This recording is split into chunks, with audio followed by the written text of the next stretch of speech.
Let me share from the epistle of St. Paul to the Romans. We read a portion of chapter 11 today, and I really, really loved chapter 11 of that epistle.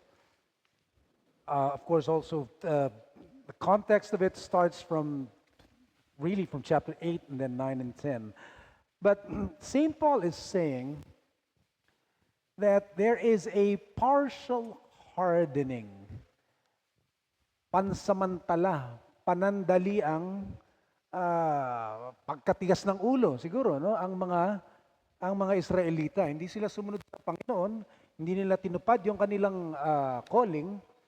At ngayon, ang ginawa ng Panginoon, pumunta siya sa mga Hentil, sa mga Gentiles, at inialay yung the gift of salvation to the Gentiles. At sinabi niya sa mga Gentiles, wag din kayong maging mayabang dahil hindi kayo espesyal at sila naman yung mga hindi pinagpala.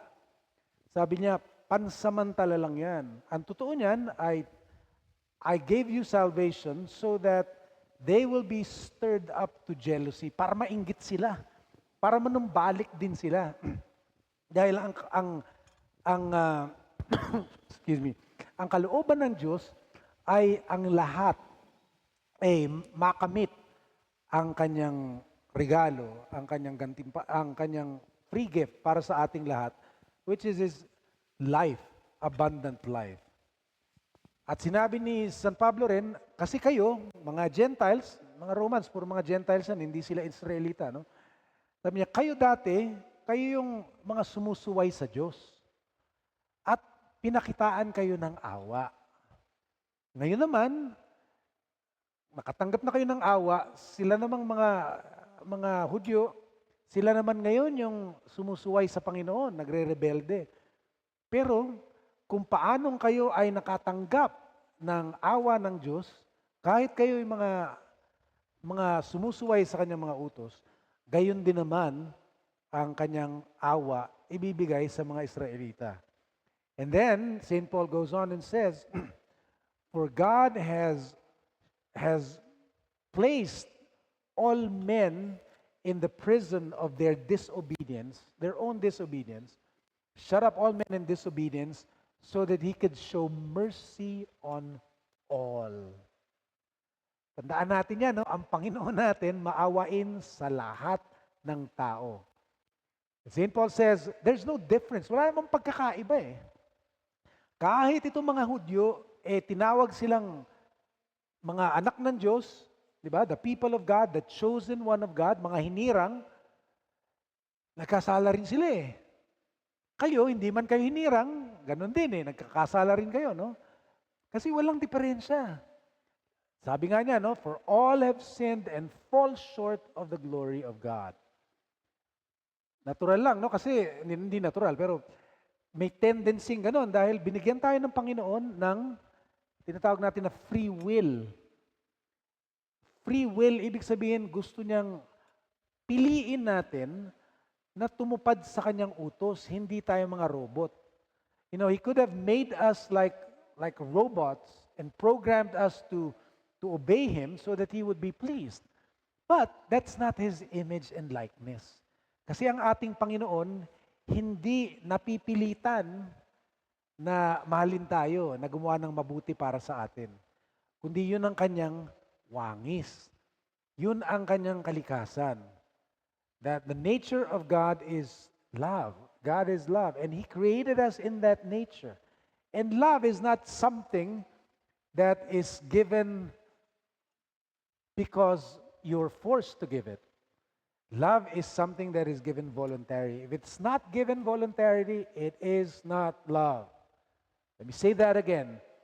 If it's not given out of the heart voluntarily, not under pressure, not under duress, if it's given voluntary, it's love. But if you're forced to do something, pambihira, sige na nga, gagawin ko na nga. Hindi daw yun pag-ibig. So men, especially those who are married, take your wives once in a while out to a date. Hindi dahil obligasyon, Hindi dahil sinabi ko o sinabi ng mga kaibigan nyo, kundi dahil gusto mo, galing sa puso mo eh. Ang gusto mo, matuwa siya. Di ba? Kasi minsan iniisip natin, mahal eh. Di ba? Gastos lang yan eh. Mahirapan lang ako. No, no, no. Love is giving voluntarily what is good for another. That's the image and likeness that God created us in. If He shows mercy to all, we must show mercy to all. He doesn't respect anyone. He's no respecter of persons. Hudyo, gentil, babae, lalaki, matalino, hindi matalino, mayaman, mahirap, lahat pinapatawad niya. Lahat tinatanggap niya. Let us remember, we were created in that image and likeness. So, sasabihin niyo sa akin, Bishop, hindi mo naintindihan ang hirap magpatawad. Hindi mo alam kung ano yung ginawa sa akin itong tao na to. Hindi ko siya mapapatawad. Hindi ko siya kayang patawarin. Alam niyo, sasabihin ko dyan, Amen. Imposible para sa ating kakayanan.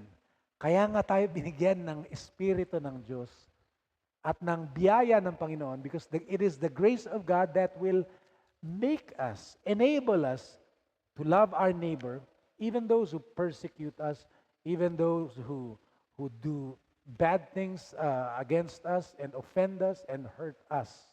It's only by the grace of God can we walk in obedience to Him and according to His divine nature. So wag natin kalimutan yan, no? Na tayong lahat ginawa ayon sa wangis ng Panginoon. Kung siya mahal ang lahat ng tao, dapat tayo rin. So I would want us right now, just for a short while, just let us pause and think of the person we hate the most. And think of them. Sigurado ako meron tayong lahat eh. Yung para sa atin, yung pinakamahirap patawarin, yung pinakamahirap mahalin. Yung nananakit sa atin, yung ayaw sa atin, yung galit sa atin, we should not return their attitude towards us with evil, but with good, with love. So just take a few seconds.